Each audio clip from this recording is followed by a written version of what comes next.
We got so much information in the last episode that I barely know what to do with it all, so this time in the 16th part of Disco Elysium, let's wing it. Let's see what happens. Also, I think this is a closed door. The same small, heavy door. No lock in sight. Yes, let's try and kick it in. I have a 17% chance to do it, but hey. I think I failed. Oh! My foot! You kick it, gung-ho style. Entering the premises style. But the door fails to respect the force. All you hear is the bar rattling inside, laughing at you. Gosh dang bar. All right, let's trash the place.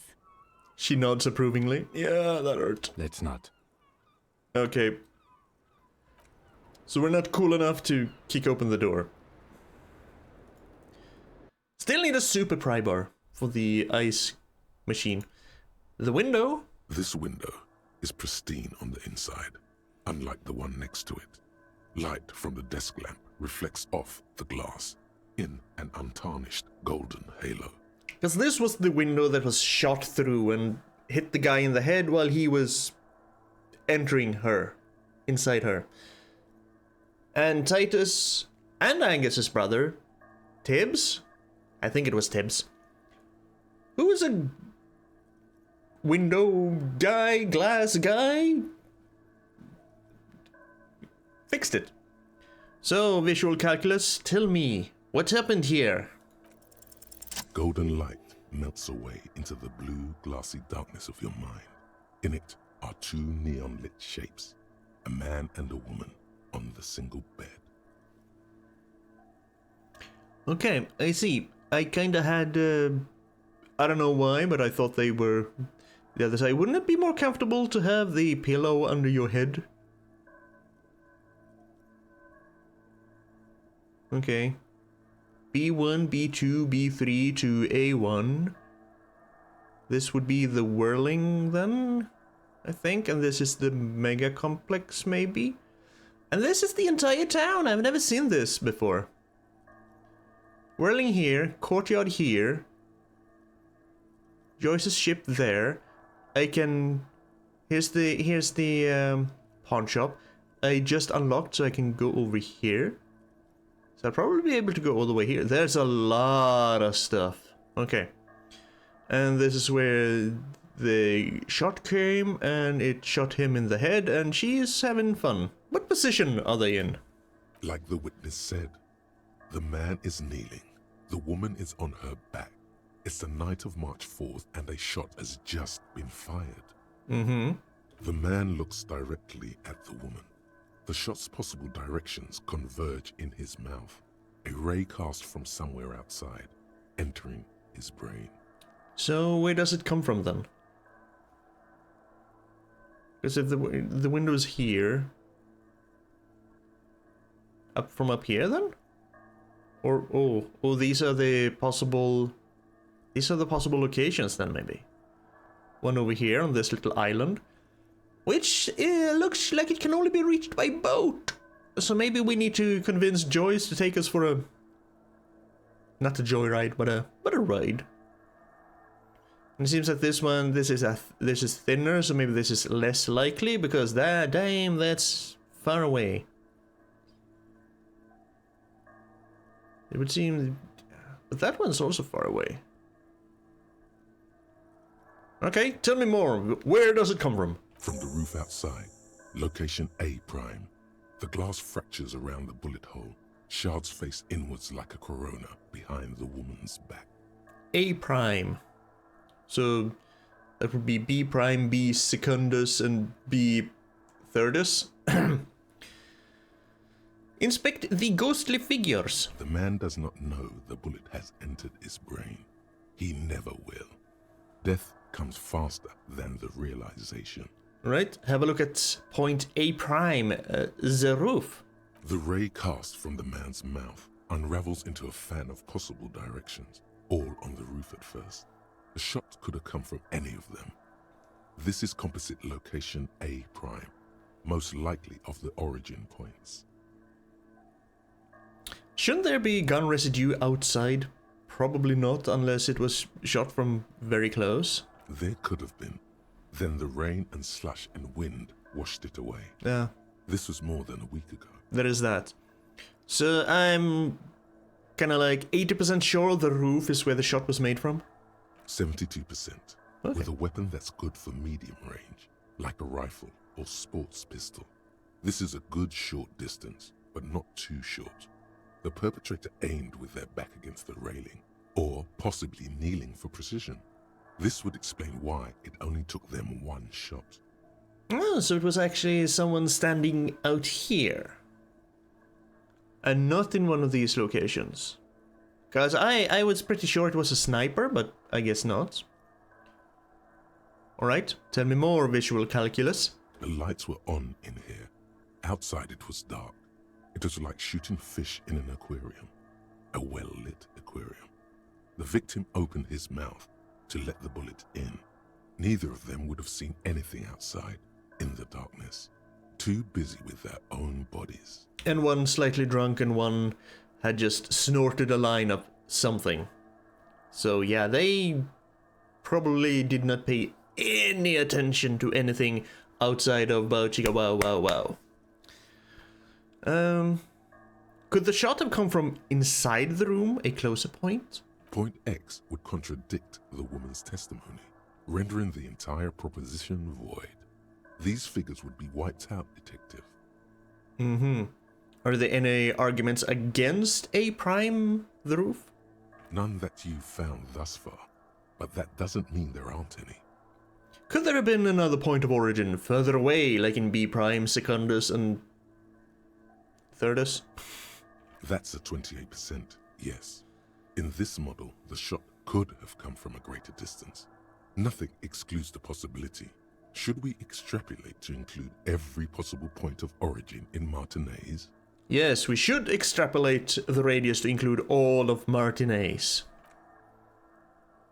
According to your map of the district, this shot could have come from a wide angle of locations, starting with the northern edge of the abandoned boardwalk, ending with an islet in the bay. Let's call them B prime. Because if someone shot from this roof here, we basically have no leads left. And we're kind of stranded in our investigations. I'm inclined to hope for one of the other locations. More precisely? B prime for boardwalk, B double prime for Land's End, and B triple prime for the islet, detective. There may be smaller points in between, but those are too fine to zoom in on. Prime, double prime, and triple prime, that's not as fun. I went with the Stellaris, Prime, Secundus, and then I never remember what the third one is, because it's very seldom I find a third planet in a system I can actually colonize. Have a look at point B prime, the boardwalk. Over here. 700 meters away. The likeliest of these B positions, 20% chance. A skilled sniper could have made the shot, provided he had a safe sniper's nest. Even with the light on inside, we're talking military training. At that distance, the perpetrator would have had to take wind direction into account. Sure, military training, like, say, one of the other guys in his units. The one who's probably currently sitting in kind of a sniper's nest and keeping an eye on us right now and everything we do. What about prime point B double prime? Land's End. 1.2 kilometers away. The least likely of these positions. Let's say 3%. A truly skilled sniper could have done it. Possibly from a tent. No. Too far-fetched. Yeah, I'm inclined to agree. That's 1.2 kilometers away. That's pretty far. No. How about point B triple prime? The islet? Is that how you pronounce it? 1 kilometer away. An unlikely point of origin. Beyond the docks somewhere. On an islet in the Bay of Martinez, perhaps. There are islets there, badly charted as they may be. Islet. Okay. Ah, there was a continue button. The shot would have been a small miracle, 5% likelihood. There is an extremely narrow field of view from the bay to the window, between Rue de Saint-Ghislain 10 and 33A. The angle would have been extreme, and access to the islets is questionable. I think B prime is still my preferred location. A prime, most likely, sure. But also boring, because then I have really no reason to go to B prime, B double prime, or B triple prime. And I want to go over there. Also, all the evidence is washed away from A prime, so we would be kind of stuck. Kim, do you think the shot could have come from further than the roof? Somewhere in Martinez? From where, precisely? Let's say B prime, the boardwalk, B double prime, Land's End, or B triple prime, the islet. I still want to say islet, but sure, islet. I see you have given this a lot of thought. Are those the locations you've singled out in addition to the roof? And what is the likelihood, in your opinion, that it came from a further distance? I mean, it's much less than from the roof, but still. I'm just being thorough. No, let's go. Much less likely than from the roof, but still, it's worth checking into. Okay, well, we should see if there is gunshot residue or sniper nests if we go down the coast. Rule these spots out one by one. Yes. If there's nothing in any of those locations, then we know it's from the roof, and then we're fucked. Because we have nothing to go on. It would be the diligent thing to do. Until then, personally, I'm going with the roof version. A simple hypothesis can be wrong, but it's something to build on. Yes, you gotta start somewhere, and then you revise your hypothesis if it turns out you find something that's more likely. Let's blink and leave. Two neon no. shapes. Blink and leave. I wanna leave. We need to go talk to Titus. We need to try and get Ruby's location from him. I deem that as not very likely. Because he seems to be very protective of Ruby. Who may in fact be the leader of the Hardy Boys. Hello, citizens militia something. Probably not cops. There's also this damn thing here. Still haven't found a key. Need the key for there, need the super pry bar for the ice cream machine, need the password for the memory thing, and I need money fast. I mean, sure, I don't have to pay the 20 real until tomorrow, really. And if I really have no choice, I guess I will sell the memory filament and give up the whole radio game thing, because that at least buys me 2 more nights at this shabby hostel, motel, hotel. At least it's not a brothel. Maybe we should go back and talk to Everard as well.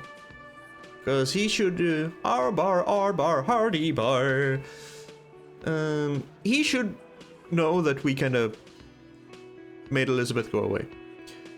So, Titus. It's you again. What is it? I need some information from you. I need to know about Ruby. Okay, I talked to Clausier, now I need to talk to Ruby. Why?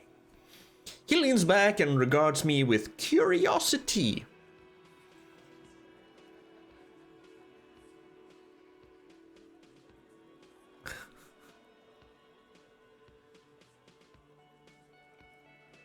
No, let's try and level with him. Let's just be honest. I'm going to level with you. She's the next link in the chain that leads me to Lily's killer. Sounds like you're making her a suspect in this. Not on my watch, you're not. No, not a suspect. Just a clue. Just another clue. Ruby's one of us. We're not gonna throw her under your moral intern steamroller. Fuck that shit. That's not what I'm intending to do. And fuck you too, moral Moral fag, thank you. He throws a glance at Titus as the last syllable leaves his lips. The big guy just sighs. Ruby is missing. If you hide from the police in a murder investigation, you become a suspect. You know how it works, guys. That's nothing. That's just legalese. You don't even have a sound theory. There. I don't want to be rude, but we're trying to get some R&R here. Think you could fuck off now? I think not. I think we'll keep sticking around, Titus. You'll be surprised at how quickly a theory presents itself if you keep looking. I mean, we broke you guys. Eventually. After a lot of ifs and buts and a lot of fucks and legalese. From the corner of your eye, you see a little bird fly into the bush, right behind the window, behind Titus's back. Logic impossible. Present a solid theory about why Ruby could have done it. Saw the winch outside, reconstructed the murder scene, found antique rifle. Ruby is a drug trader established. 28%. Nothing is happening. The pieces are there, but they remain unconnected. No, we can do this. Sorry, you're not coming up with anything. Again, the pieces are there. She could have done it. Somehow. Something else. Walla walla bing bang. It's just not coming together. Walla walla bing bang. I don't know what it means, but it felt like the most appropriate thing to say. That's what the witch doctor would say, at least. No, I'm gonna squint my eyes even harder. Still nothing, but that's okay. This doesn't have to turn into some kind of meltdown. You're just a cop, taking your time to present a theory. Right. Puzzleface shouldn't be the cool guy when he fails. I was supposed to be that. Puzzle face? That's logic, I guess. Because he does kind of have a puzzle face. Shouldn't be the cool guy when he fails. I was... Are you jealous, Authority? Shush. I'm just more level-headed than you. That's my thing. Let's look at this as a learning experience. What are the components you need to implicate Ruby? I love that different parts of me are actually arguing with each other and having, just kind of a... It's cool, yeah? I am definitely weird. No. He needs to say 500 layers and I can't remember the first line. 500 layers and I can't remember the first line? You know, I'm beginning to think this clown is squinting at me because he wants to start something. Nah, boss, he's just mentally handicapped. I've seen him do that. He is thinking. Let the man think. The lieutenant defends me. Yes, I'm thinking very hard. He fires a nod of solidarity in your direction, as if to say, take your time, it's okay. You know, I really shouldn't have said that. Damn you, drama. I just wanted to hear the components of the theory. Here you go. Access to the roof, weapon, and motive. That's not too hard. And here is what you can do to make it even easier. Come on, guys. Let's rally behind logic. For starters, you could find out what's behind that mystery door in the kitchen. Yes. If it's a secret route, she could have used that to get to the roof. Yes, I want to know what's behind there, but I need the key. I haven't found the key. Gart said it could be just a Frittte warehouse, but the Frittte girl doesn't have the key. Maybe I should go back to the Frittte girl. Maybe she can be persuaded to find the key. Can't get through the door? You know what would help. Doing a thorough search of this room. Oh, Maybe something's hidden. this room, the Union booth, okay. You could crack Classia's last defenses. Maybe she'll tell you something helpful. I could. There's a check left there. I don't remember which, but I can look it up. Say 500 liers and I can't remember the first line. No, we already did that. That didn't help. Go away, drama. No. He already said that. And nothing good came of it. Thank you, Logic. Just do what the nice, helpful guys said. And don't do the bad things. So you're saying don't be weird for a change? I can maybe do that. It's that simple. Unless we have more business, we should... He looks to the door. Scan the room. Starting from the right. Boots Yeah. sitting on his Yeah. across. Yes. He spent his youth in Villa Labos, a housing project in the Jamrock Quarter. Yeah, and sure. then Yes. emblem on his vest says, Yes. in the far corner, standard working boot, steel ring on his... where? Let's call this Little size guy. in conclusion. Ruby's missing, Exactly. obviously. But none of this is news to you. You've I'm gonna take off now. We'd already scanned the room.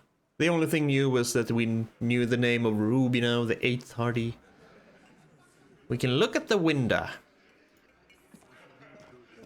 behind the dockworkers, a ceiling height window. The hawthorn branches scrape the glass like bony fingers. +1 mysterious door scene, which would be this one over here. A bird flew by, wing beats. We just saw that. You've been here for a long time, sure have. Really, you've been here for ages. 42%, and look at me fail. There's a yellow ribbon tied to one of the branches. Light yellow, faded with time. A tiny splash of color in the blackness of the thicket. Hanging from it, a bronze key. A bronze key, you say? Someone hid the key in the bush and attached a yellow ribbon to make it easier to find. It's close enough to the latch up there. One can slide it open and just take it. Surely not a coincidence. You know, someone's hid a key in the bush. Huh?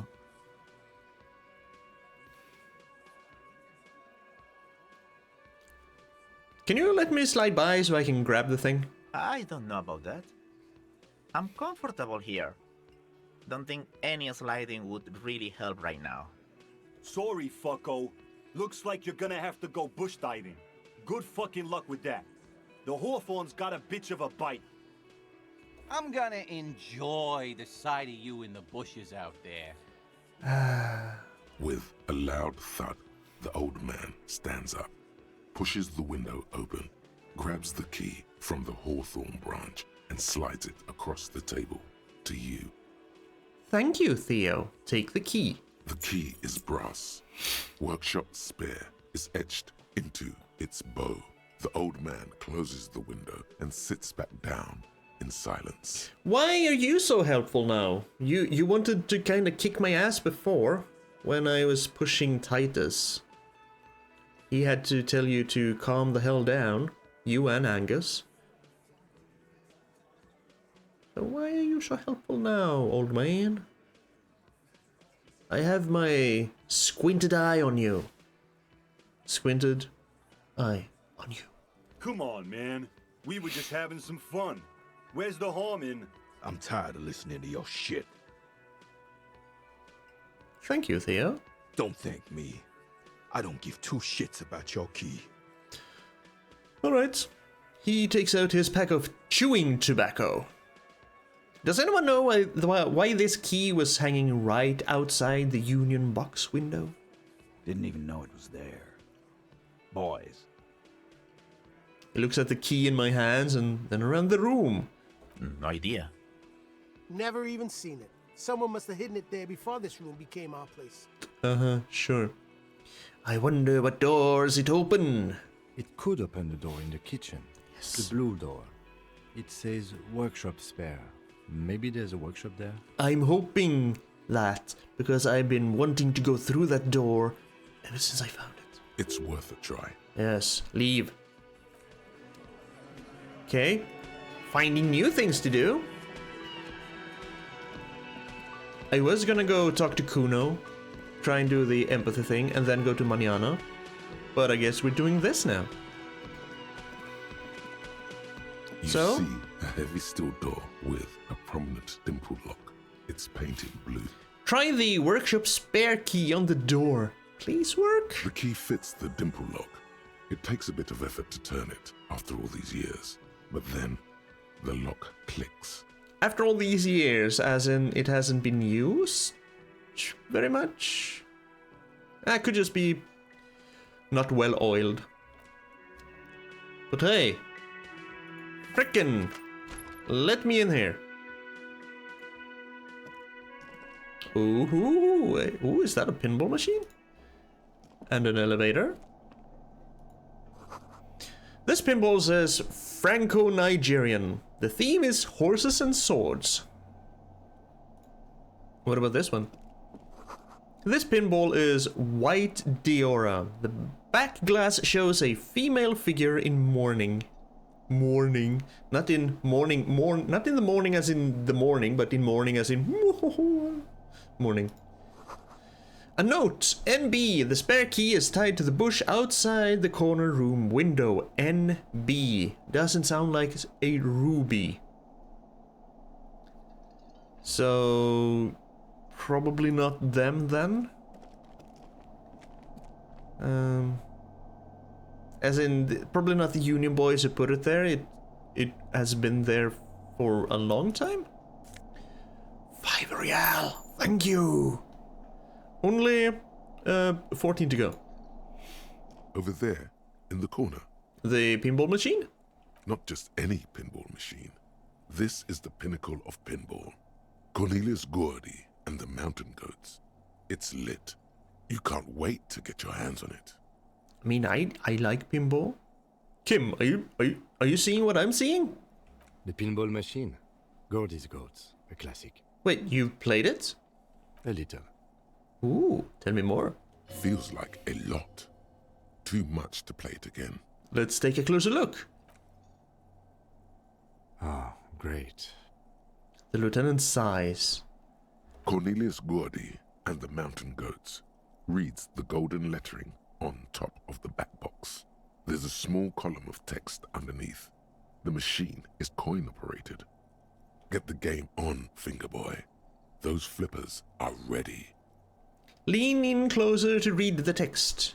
Above the painting of a mustached man climbing a hill, a column reads, inspired by the legend of Cornelius Gordy, taken on the world's tallest peak, Corpus Muindi. The Mesk legend holds that when the nation is in danger, heroic Gordy shall return and save his people.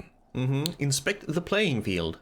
What does it look like? The theme of the game is to explore Gordy's climb through the perspective of goats and to ascend to the top of the mountain in a time of trouble.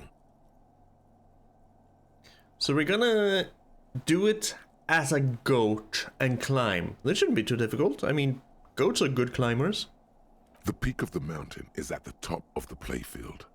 All the balls have small goat icons on them and represent the goats as they race up and down the mountain. Alright. Areas around the playfield represents Gordy's climb, places he was said to have camped, which the goats can discover. Get them to the summit. Alright, but what's with all the goats? Indeed. Think of them as balls. Bowls. Okay, this is worth 1 real. Yes, we gotta play some pinball. Sorry, Kim. It takes a while to get into a rhythm, but pretty soon you're able to keep 3 goat-faced balls in play with relative ease. You go, Harry! Go, go, Fingerboy. I feel sorry for the goats. If they only knew the kind of guy old Cornelius really was. Wait, what kind of guy was he then? The kind of a guy who uses the word savages a lot when recounting his travels. A masked nationalist. Oh, so basically just a Garlean. Because everyone is a savage apart from them. A racist mountaineer? An avid huntsman too. He was often photographed in his dining hall, surrounded by wall-mounted hunting trophies from every continent.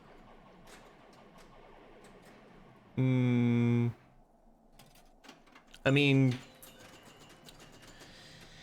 hunting for food, okay. Hunting for sport, I don't really like that, so that is not cool.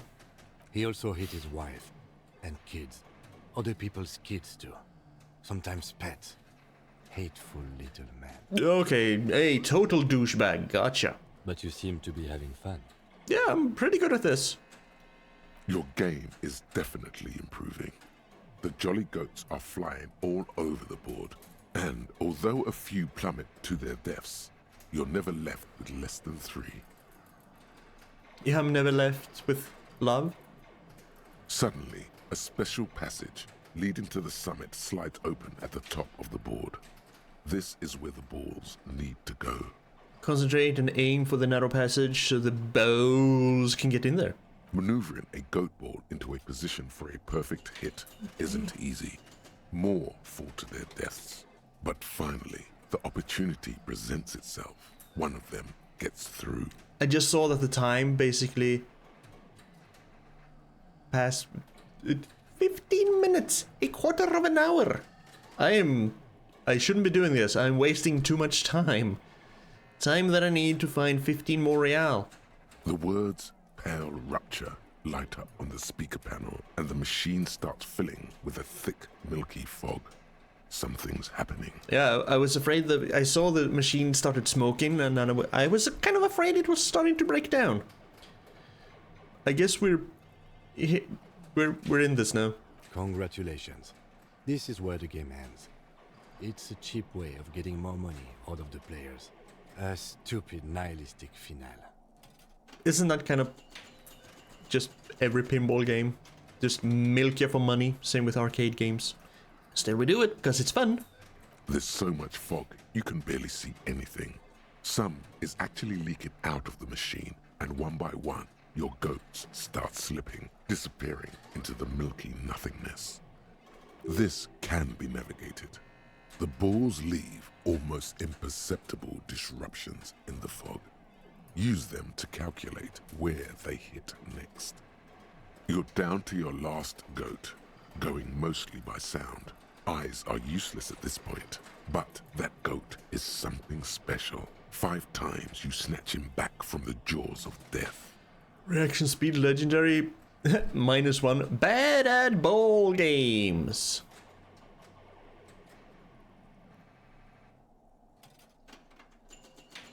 %3 chance. I'm not gonna be able to do that. I'm gonna fail this. So should I try and do it anyway? Shut up, stomach. I could just...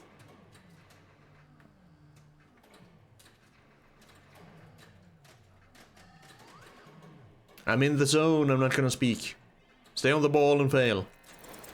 How, if you can't even see it?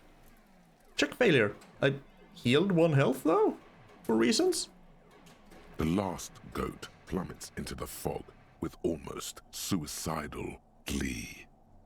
There goes nothing, finger boy. Hey, at least I had fun for... Poor Kim. He had to stand here and look at me play this for an hour or something. All these mesmerizing machines, just waiting to be plugged back in and played. Run my finger across the dust of the white Diora machine. Feels like it might jump back to life any moment. The lights illuminating the white-robed woman. Yeah, what is white Diora? Some kind of inane pinball theme. Probably related to Messina during the DeLorean age. The history themes are the worst. Really? History themes are the worst. Why? Diora was one of the 3 crown cities of the DeLorean era, on the Muindi Isola, the others being Ria Silvia and Advesperasket. This theme is all about early airships and beautiful, sad, pearl-laden women.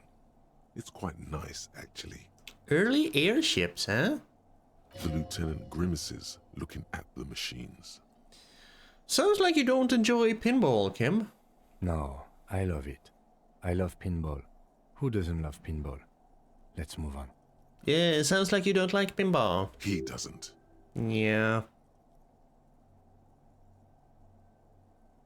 What about the other one, the Franco-Nigerian ball? Wanna play that? No. Just no. Okay, fine, let's move on then. I've had my fun. Now, where does this go? This small elevator is dimly lit by a bulb that's been glowing for ages. The latticed cage is open, inviting you to step inside. Look in first. Smells of nougat and sweat. Your head brushes up against the ceiling. There is a control panel to your right, and just enough room for 2 people to fit in. Okay, look at the controls. There are large rectangular buttons, monter, descend, and an international call for emergency assistance. That third one appears to be broken. Okay, don't know what monter is, but descendre is going down. A small steel plaque reads Halter 800. Halter is a Koningsteiner lift company who went out of business a long time ago. No, I do wonder what this elevator was used for. Seems like a small freight elevator for transporting machinery.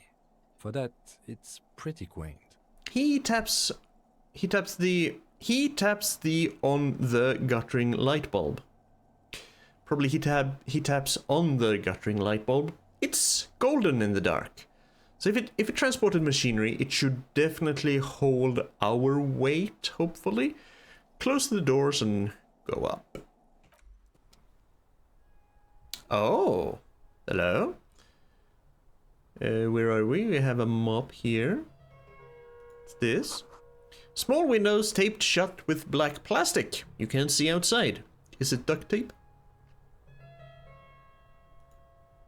Is it duct tape? You know, we have a saying here, if it can't be fixed with duct tape, that's when you know it's broken. Boxes of tools and replacement parts line the shelves.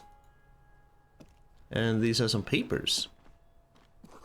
Schematics for a pinball machine. Futurism themed. And look at this. We're in... This is Classia's room. Is there gonna... Oh, I see foot... Oh, ooh, The pinball machine has been taken apart and gutted. So this is where they brought 40 pinball machines to fix them up. A long time ago. Everything is covered with dust now. That's the footprints. The lieutenant looks around the dusty, crowded room, inspecting the tools on the shelf. This used to be a pinball workshop. Looks like it. I'm guessing Martinez North 22 used to be a pinball arcade before it became a hostel. There are machines left over. He taps his foot. Downstairs in the hall, next to the main door. One of them even works. I've seen one of the hearties bang away at it. Alright. But then it went bankrupt. Your skin crawls from making the connection. Could this mean the whirling in rags really is part of the doomed commercial area? If that's true, then our cafeteria manager is not going to like it.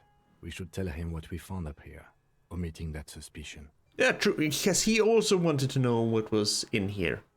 He's never been in here. He does not appear to be the kind of man who likes his establishment to be part of a neighborhood ghost story about bankruptcy. The doomed hostel? Let me get in here, thank you. Doomed hostel. The question yet to be totally answered, is whirling in rags a part of the doomed commercial area?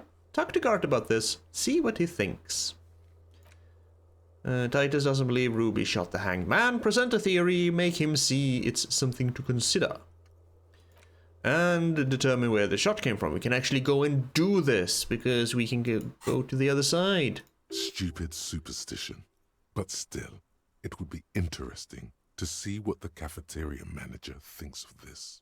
Sure, interesting. Just like it would be interesting to talk about the scab leader guy about the tattoos and possibly make him fly off the handle. That kind of interesting. Maybe not that kind of interesting. I don't see Gart becoming violent. The scab leader, sure, but not Gart. Angry, sassy, sarcastic, snarky, sure, but not physically angry. So it looks like they gave up on fixing the pinball machines at some point. At some point, 20 years ago, 15 maybe, before pinball went out of vogue. I miss having places to go and play pinball. We never really had an arcade here. Too small a town, yeah? But We have a bowling hall and some other places where they used to have some arcade machines, but that's just gone now. Oh, so sad. To finish this thought. Okay, I'm gonna look at these soon. Gonna check through here first. Money? No, but a pinball maker's coat. +1 empathy and +1 hand-eye coordination. Hey. I kinda need the empathy for shit stain down in the courtyard. I would lose 1 esprit de corps and shivers. I can use this one only when I go talk to Shitstain.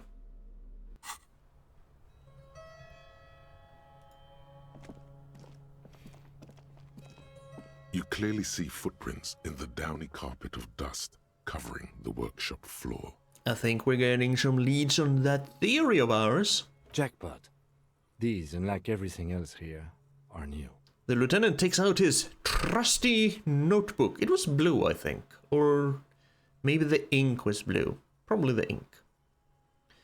You know, someone's been here within the last week or two. Yes, that's what Kim said. We're just gonna, you know, repeat what he said so it goes into our head and sticks there. 3 weeks maximum from the dust coverage. It could easily have been 1 week too. You know, officer. He looks at me. This is good. He likes it. There's a little smile there, in the dark of the workshop. This isn't bad at all. It was a good idea to see where that door leads. Commendable work bringing us to this place. Thank you, Kim. It's not often I get a compliment from you, so it warms my shriveled alcoholic heart. Or Harry's shriveled alcoholic heart. Okay, let's have a closer look then. Large prints, most likely made by Boots. The size is hard to determine. Soul could be bigger than Vamp.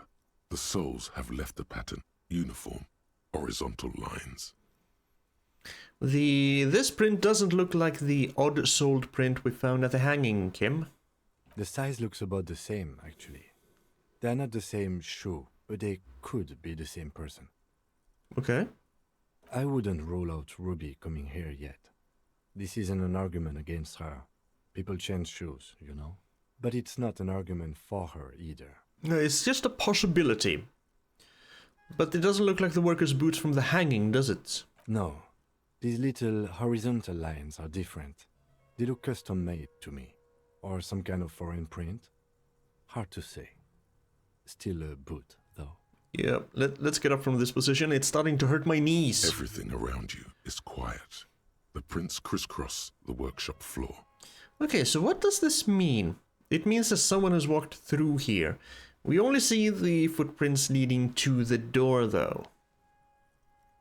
You don't see footprints going from the door. But it does mean someone could have gone in, gone through here, gone out onto the roof, watched them do the honky-tonky, shot them,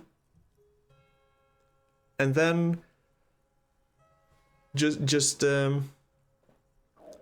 been standing out there. Shut up! Been standing out there in the dark, watching the scene unfold, because I don't think Classier would have paid much attention to anything going on outside. Again, was dark outside, very bright inside, can't really see out. And she did admit that she went and sniffed a line and then went down, so let's assume this was Ruby. She could have just followed Classier, basically, and went out that way. Because I'm assuming it's a hostel, the rooms, you know, can be open from the inside and then they lock when the door's closed. And then she could have just shown up somewhere. She could have been standing there on the second floor, who knows? Yeah, I think the picture is getting a little bit clearer. It means someone snuck through what seems like a secret route leading to the roof. The roof from where you can shoot our victim. This is significant. This is very significant. These prints, officer, could be the prints of our killer. And if not, At least there are a good argument for this Ruby doing it, to present to Titus. Let's move on. Indeed. I thought this would be something, but no. So can we unlock this door from here? This is the barred door you tried to kick in before. So it's on the roof. Should we unbar the door? That presents a conundrum though. Because if Ruby went through here, out, and then... Because we, again, and out and closed the door behind her, and then shot the guy, and then followed Klaasje through the room and went out that way. We didn't see any footprints going to the elevator.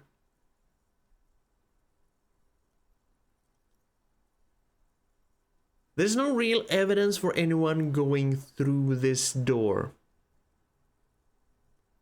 Because how would you rebar the door from the inside if you go out here and no prints lead toward the elevator? Footprints only go in one direction.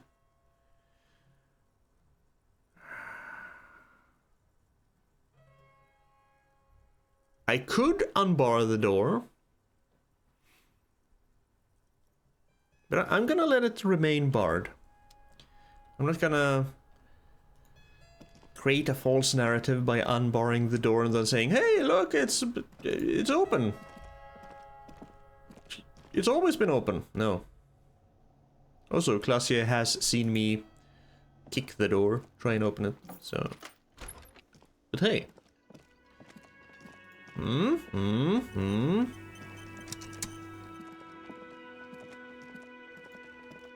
Gart. Can I help you? I saw another thing at the Whirlin. Another thing. Great. I love those. Gart, what if I told you that I got into the back room behind the blue steel door? Oh, okay. Well, I did hear you make noise back there, so good for you. He controls his excitement well. He's really, really holding himself back here. Aren't you gonna ask me what's back there? Okay, what is back there? Pinball machines! A pinball workshop! Ha! I knew it. I've always wondered where those machines by the door came from. And they told me there was some kind of pinball thing here too. Before it became a hostel, yeah. I knew it. Were there any back there? In working order, I mean. 2 and 3 are false, so why? You wanna play? Because I might be up for a game. No, I was just wondering if you found pinball machines there. He appears to be making a calculation in his head for a little bit extra income. Nothing wrong with that. He was wondering about something business related, about how much money he could make of one.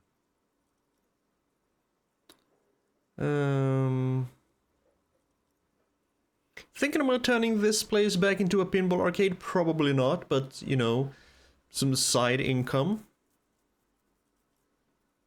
I want a fat cat. No, because you just opened the door, nothing else. So I feel a capitalist plot coming up. I don't think I need more communism points. Also, isn't everything a capitalist plot? This is a capitalistic society. Thinking about turning this place back into a pinball arcade? The answer is no, but it's the least worst thing to ask. No, but we could diversify the entertainment options, seeing as you've opened the door back there. The machine we have in the corner now is broken. There is actually one working machine. It wouldn't hurt to get a little life in here, other than the hellish karaoke machine. That one's always causing trouble. We still need to find a sad tape and actually do some karaoke. Yeah, those numbers he's adding up must be making good sense to him right now. Maybe if I enable this for him, I can get a little discount in my room? He should still know. You have to be forewarned about these things.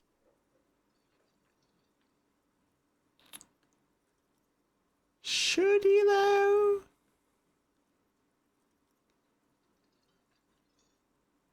Let's go there. I have to warn you, I may have discovered that the whirling is part of the doomed commercial area. What? Why would you say that? We're at a completely different address from that whole thing. He looks mildly startled.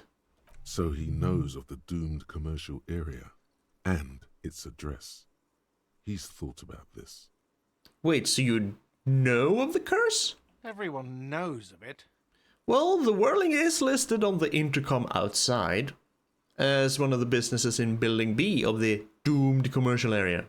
I've been working here for a long time, and that intercom has never been used by the whirling.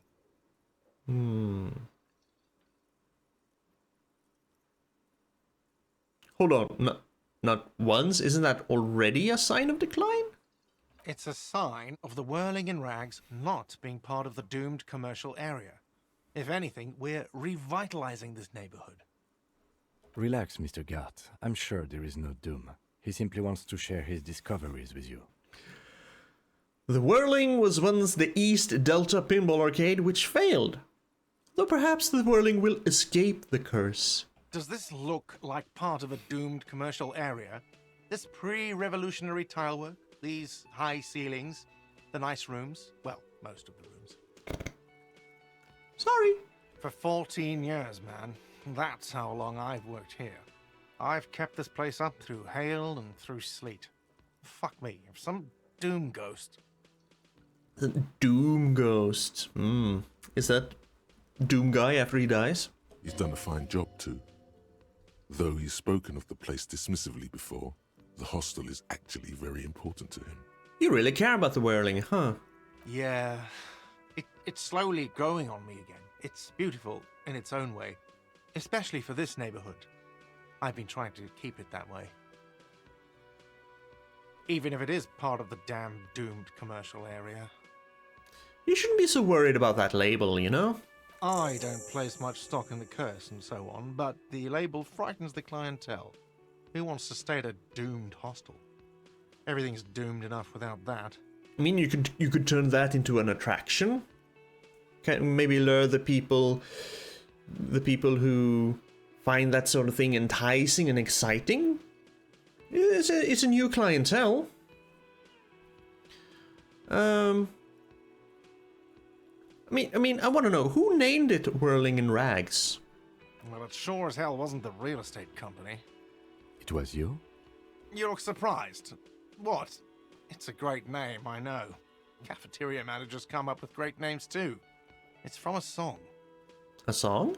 Hail, Holy Queen, by the Ateniers. Hail, Holy Queen of the Sea. You're whirling in rags, you're vast and you're sad. Good pick. The lieutenant nods. So who owns this place? If you manage it, who owns it? Some real estate management company. They never come around here, just collect money from afar. Honestly, I think some money laundering might be involved. Yeah. Probably. There's a lot of that going on. But what about those other cafeterias you managed? You did manage, was it 3 or 4 or was it more? What about them? One is a basement dive frequented by chain-smoking communists. I can't tell you how sick I am of Kraz Mazov and Ignis Nielsen and all those old ghosts. Well, good thing we didn't take up the mantle of revitalizing and rebirthing communism then. He's hesitating, not sure if he should share this information with you. Encourage him. And the others? The other is a kebab cart. It's very successful in its way, but it's nothing like the whirling.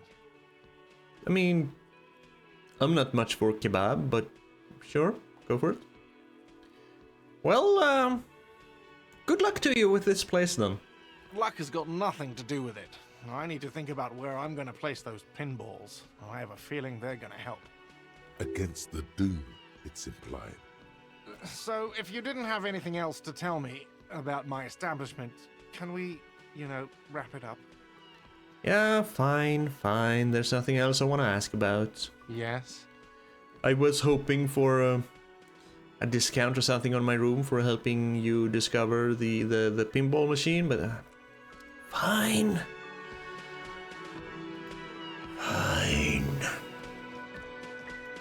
So we have some theories now. Can we talk to you about this?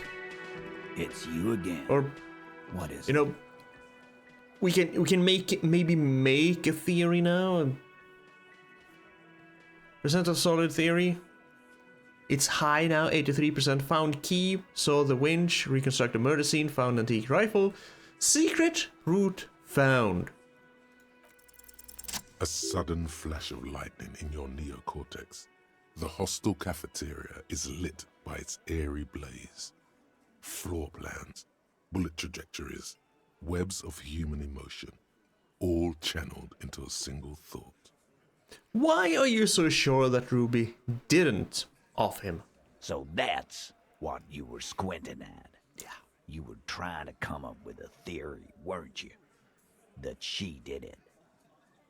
Not necessarily that she did it, but a theory that maybe she could have done it? So okay, so yeah, basically a theory that she did it. But that's what you do. You gotta come up with, try and come up with explanations for things. Just don't make them too outlandish. Yeah, he was cobbling together shit, so he could put her away. It's RCM 101. No, I wanna present a theory, and then see if we can poke some holes in it, and if we can't poke some holes in it, we have to talk to her, and if we can poke some holes into it, we still have to talk to her, but then rather as a witness instead of a suspect. We just want to solve the murder, man. We're not here to actually, with a specific, put this specific person in jail. We just want to solve the murder, man, okay? Well, let old Titus set your mind at ease then. She didn't do it. She was here all night. Mm-hmm. Sunday night, 11:30 to 12:15. She was here all that time? Didn't even have to go take a piss or something? Yeah, with us, drinking, near the stage there. He points to the karaoke stick. Yeah, so she didn't have to go and piss? No. In the whole 45-minute window, she was with you all the time? All right. She took a fucking leak, okay? For one moment. Maybe went out too. She has an operation to run from her lorry. We're not getting into what that operation is again, Culp. Fine, that doesn't pertain to this interrogation right now anyway. And just 'cause she was gone for 5 minutes doesn't mean she magically got to the roof and shot him. I've been through this. It's not plausible. Do you know about the secret route, though? All right, we're in. We got Ruby unaccounted for sometime during the window. This was crucial. Now let's place her on that roof. Okay, you do agree that the shot came from the roof, right? Why not? You can't draw a straight line into Clausia's window from any of the surrounding buildings. Not from what I know about Martinez. You clearly need to put more points into visual calculus, Titus. Because I found 3 points. Very far away, but, you know. Maybe from the coast. But like I said, I've been too busy dealing with you idiots. So no, I don't think it was a sniper. It was close up. Yeah, I kind of agree. There's a 72% chance that the bullet came from the roof. 72%. There's a percentage and all. Where'd you get it from? Your guys in the lab? I kind of just analyzed it on the spot. Turns out I can do that. No, you can't. I know what you did here on the weekend. People talk. And what they say doesn't sound like a science cop. You're a madman. I can be both. Have you never heard of a mad scientist? Those numbers were an ass pull, man. Yeah, and they don't put her on the roof either. It's just mambo jumbo. He hasn't got shit. Have you noticed the winch out back on the outer wall of the whirling? I've seen the winch. I'm not blind. You saying she reeled herself up by her collar. Like some kind of... He can't really come up with an analogy. I don't remember the winch. I'm glad Harry did. Kidding? Let's go with that. Point is, it's just a rusty winch. It doesn't put her on the roof. Fair point.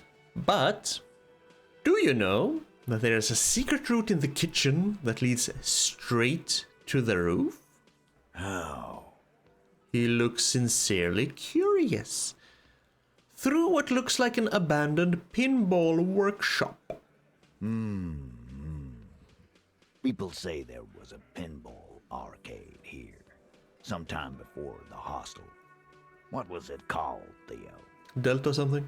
East Delta Pinball Arcade. Weird place.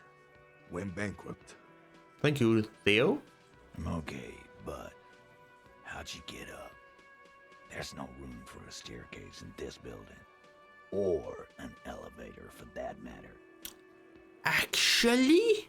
The elevator is outside the building. It's an old dumbwaiter used for moving pinball machines up and down from the workshop. From there, a door leads straight to the roof. You can just step outside. Ruby could have gone up, shot him, come down. All under 7 minutes. Probably even less. That's quite the theory. We need to have a look at that secret passage, boys. I'm on it, boss. Right when the law clears, me and Angus are going up there. It's a dumbwaiter, not an industrial lift. How about I go instead of... Just now. You got something else to back this route up? Or is that it?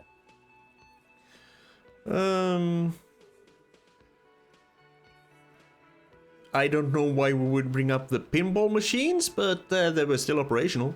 Right. What the fuck does that got to do with Ruby? Nothing. I just thought we could bring some down, get some new machines in here. Wow, man, can we? I mean...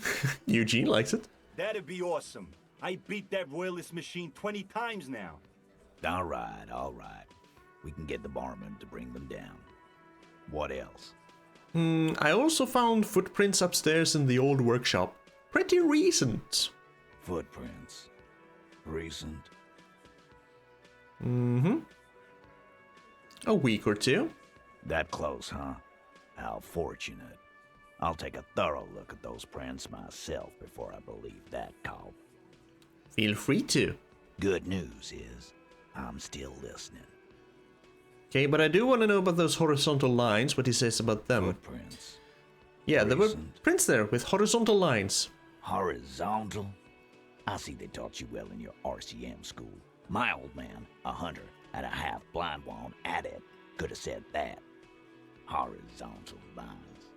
Good news is, I'm still listening. He knows they had to be recent for those lines to still read. This wasn't a failure.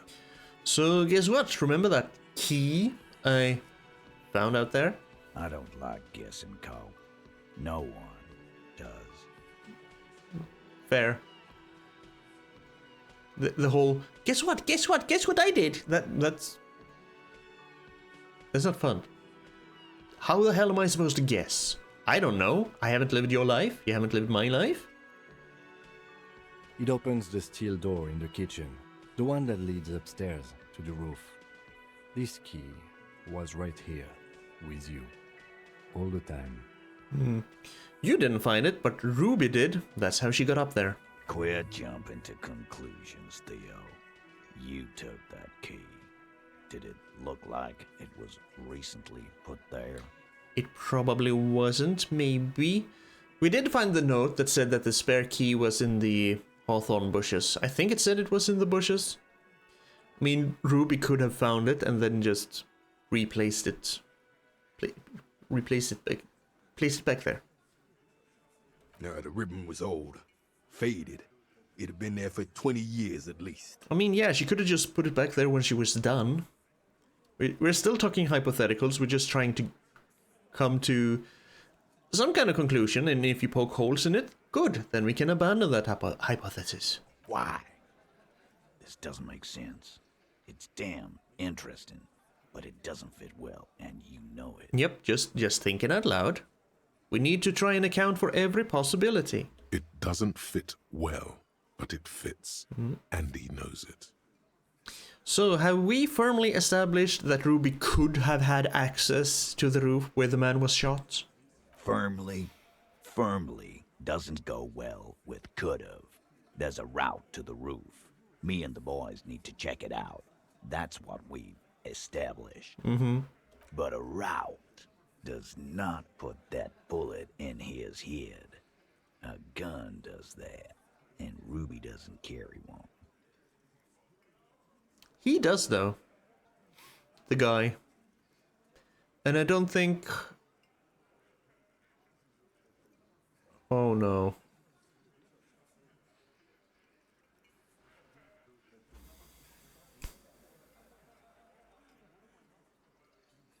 Oh no.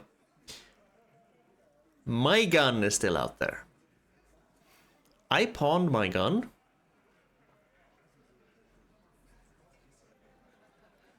But wait. I pawned my gun. But I was sent here after the murder, right? Because my first thought was, I was here before the murder. I pawned my gun. Because Roy did say that a woman bought the gun. So my thought was that I pawned it, Ruby bought it, shot the guy, so it would kind of implicate me then. Though maybe she wouldn't know it would implicate me, but it would implicate me. But if I was sent here after the murder, and then went on my alcoholic binge, then I should be in the clear. I don't remember what Roy said about the woman and my gun. I might have to go back and talk to him just so I can... Yes. But also, the guy in the armor probably had a gun, and I get the feeling with you guys that it wouldn't be too difficult for you to conjure up a gun if needed. Especially not for Ruby, because she seems like she has fingers in all sorts of pies, especially if she's in the drug trade. All guesswork. No evidence. We'll see where we go. We'll see where we end up. Phase 2. Murder weapon. Get a gun in her hand. If not that, then at least a shadow of a doubt. In the shape of a gun. Let me show them the antique rifle. I'm so glad I haven't pawned that one yet. I was thinking about it. There are weapons like this just lying around in Martinez. That looks antique. A Belle McGrave. It's inoperable. Where'd you get it? You know, there's a cellar under the bookshop. It was hidden there with others just like it. 20, maybe 30 rifles, Titus. Also broken, but still, there were too many. And there must be other caches too. And I saw the option about my gun. We're getting there. God damn it. We need to close that dump down for good. Okay, I see your point. There are guns lying around. Damn it. I thought we'd found all the old spots. Why was that still there? Because you didn't search hard enough. And probably because I'm not gonna say crazy, but the superstitious woman in the bookstore had it locked, so you couldn't get in there. We just missed one. Ruby doesn't know this place, boss. Just these cops digging up shit. Fair point. Ruby could have known it, but there's no evidence that she knew it, so... I've already established Ruby's running drugs. Let's just say that, sure. We're not gonna prosecute her for it. She could have smuggled guns too. God damn. That's just about your favorite topic, isn't it? Every fucking 5 seconds. All I'm saying is, from what I saw in her cabin, she'd have no trouble getting a gun. Trouble. This is Revachol. Even the roidheads in the gym had a carbine. No one has trouble getting a gun. I still never saw her carry one. But we established the fact that it's not difficult to get a gun. Progress. He must be referencing some past case of theirs. He's angry because he knows you're right. What he's saying only confirms your theory. And yes, there's a small 28% chance that the shot came from beyond the roof. Let's give him that. Yes, goddammit, I know what a 72% chance means. It means there's a 28% chance it isn't that. And 28% is no small chance either. But I thought I pulled those numbers out of my ass. Do you believe me now? Just making sure we are on the same page. It doesn't all fit. We are just sharing info, candidly. He pretends to take a note. Yes, we're just spitballing. Let's also give him this. The local pawn shop sold my lost gun to a woman. Maybe it was her. You lost your gun? The blonde man is taken aback. He's not even laughing. Yes, I did. What an idiot! Yes, I am. Tell me, did you lose it before the murder? No. Of course not. And Ruby didn't use your lost gun to kill him. That lost me some health. Stop thinking about your lost gun, damn it. You'll get a heart attack. I'll never be able to stop thinking about it. Someone has my gun. If they kill someone, I'm gonna be the suspect. This was merely a thought exercise. He did not lose his gun. Let's move on. I didn't say I would prove she had the murder weapon, just that we needed to find her. I don't know, Cop. Why don't you find your lost gun first? The tattooed man bursts out laughing at his own joke. Easy now, Al. This isn't comedy hour. Titus, we're not seriously considering it, are we? Ruby wouldn't do this. Why would she do something like this? Phase 3. Motive. The last component. I mean, it's not why did she kill him, it's why did she organize the cover-up? Because that's still kind of strange. Why did she feel the need to cover up that he had been killed? He had been shot. And I suppose you have a theory on that. I mean, she could have just been covering up for herself, Titus. Think about it. Why go through all that effort? It was her idea, wasn't it? The hanging. You went along, but she suggested it. Mm-hmm. She had, like, a fully formed plan and shit. Right when she came back downstairs. The little man squints, eyes beady. Wasn't it you who said that only mentally handicapped people did that? Or was that one of your friends? I can't really keep track of you people. Really, Shanks? Claudia wanted to talk to another girl, that's all. She was just the first one up there. I could have come up with that plan if I'd have been first. Yes, but you weren't first, now were you? Ruby was, and she had a fully developed plan, which makes it a bit suspicious. Time for a logics demonstration. Okay. So Eugene, let's assume you killed him. He scoffs. Think. You kill him. Get up there. Shoot him. Get down. Would you prefer to go on trial with your friends as part of a lynch mob, or alone for committing murder? The man is silent. If she used us to cover her own shit up, well, that's a serious violation of the Hardy Code, boss. Which is why she didn't. She would never do that. Why aren't more of you defending her? This is fucking stupid, Titus. Glenn, I thought the same thing when she skipped town and left us in this shit. Titus looks grim. Oh, so he didn't rule her out completely. And she skipped town. This is good.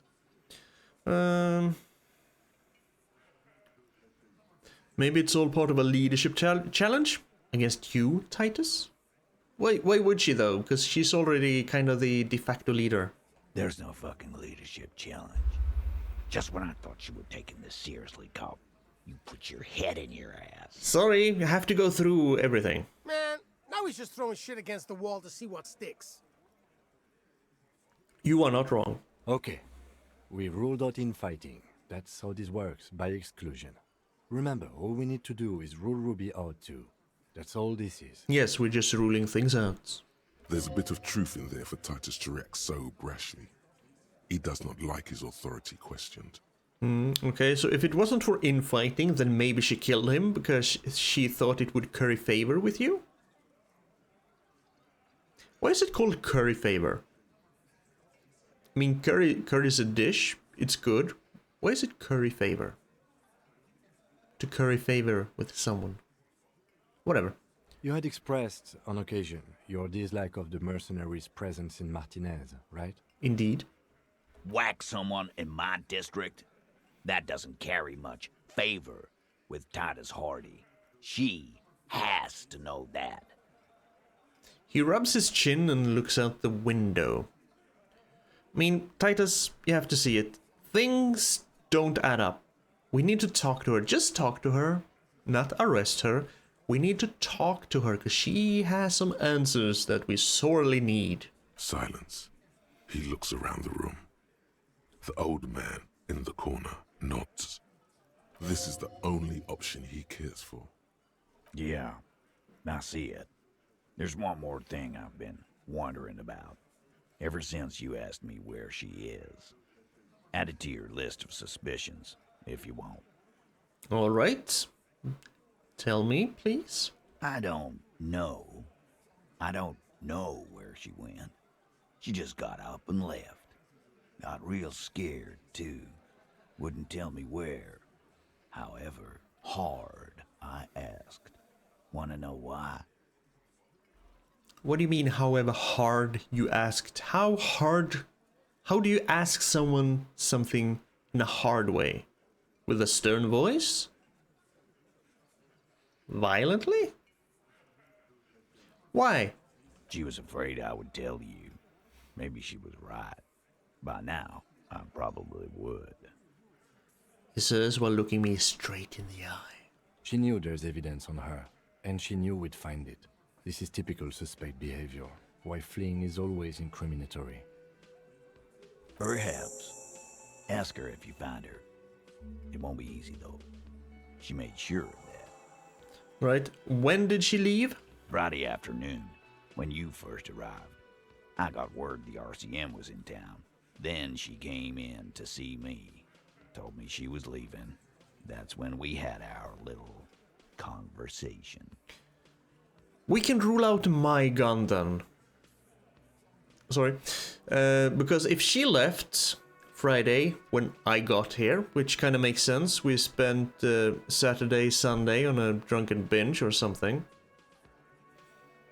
And the murder was a week before that, because it took a few days before Clausier decided to call the police. So I got here Friday. I pawned my gun on either Sunday or Saturday. My gun did not shoot him. So that's a relief. I still want to find it. So what was she scared of? I told you. You. As in the RCM? No, you. As in the cop with the sideburns and the disco clothes. Wait, what? Me? I have no idea why she would be scared. I'm just a normal cop with regular thoughts in his head. Sure. Normal. He says without smiling. Yeah, completely normal. You know, when I first saw you limping here, I thought she was paranoid or sniffing her own supply. But now I'm not so sure. Thanks. So what else did Ruby tell you about me? She said you have a funny taste in clothes and that you won't stop. Won't stop? Until you have something on her. She said she's heard of you from Jamrock, that you're a human can opener, that you play suspects against each other, open them up like cans.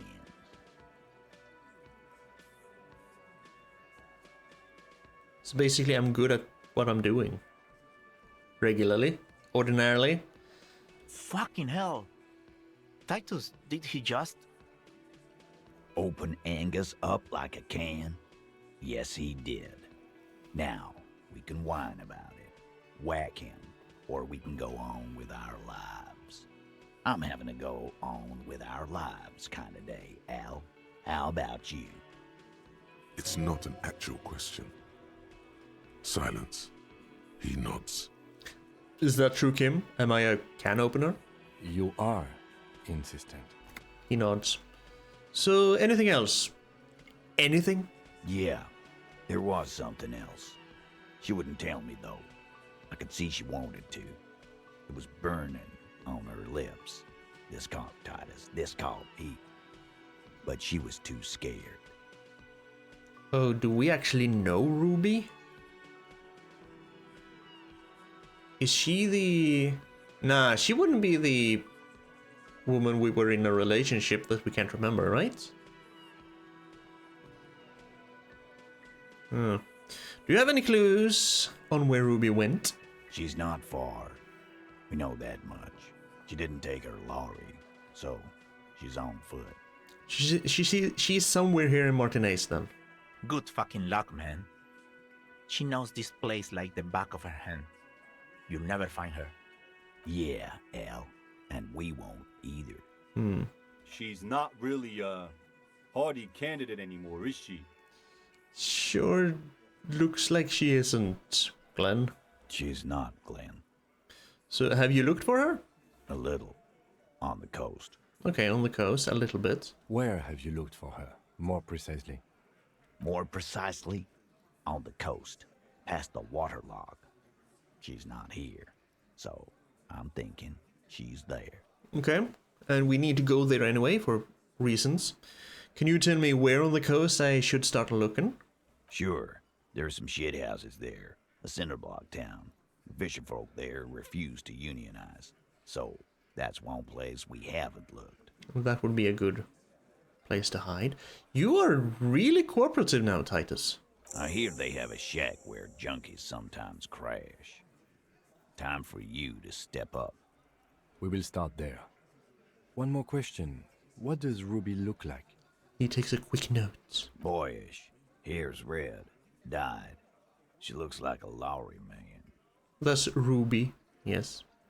Do you know what she's doing with the Yulan frequencies? The what now? I have no idea. Boys? She said she's building a pale emitter. A pale emitter? What? We were talking about radio equipment. She said she's doing Yulan frequencies and a pale something. I don't know more.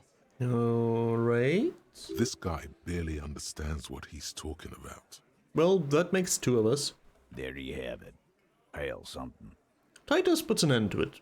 Alright, it's not much, but it'll do, and thank you for your cooperation, sir. It'll have to. He puts his hand out. I'm gonna shake it. His grip is firm and reassuring, like holding a piece of unpolished granite. I'm not gonna be an asshole. Not just granite, tightly packed RCM Sergeant material.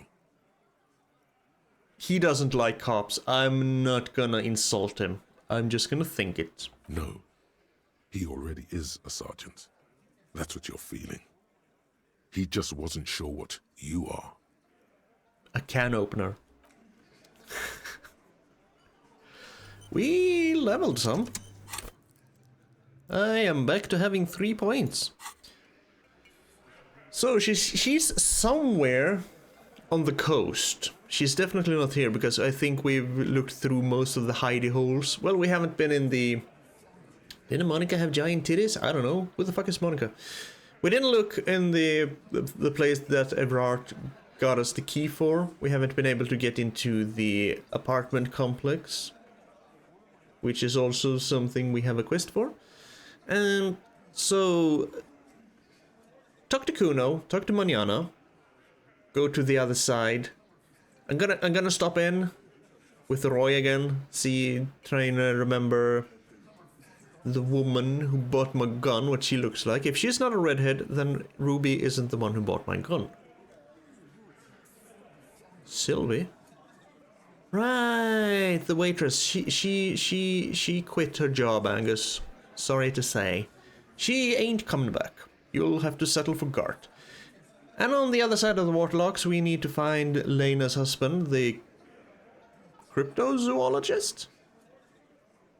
And I still want to know what the hell these guys are about. Eventually. Anyway, going to end this part of Disco Elysium here. We spent the entire time inside the Whirling in Rags. This is a slow game, but I am loving every second so far. It has It has basically everything. It has atmosphere. It has a good story. It has very kind of exciting moments. It has very weird moments. It has sad moments. It has damn good music that gets copyright claimed basically every time. Although sometimes it doesn't, even though it's the same music that plays. I don't know how the hell that works. Anyway. Thank you for stopping by and spending some of your time with me. I appreciate it. Please take care of yourself.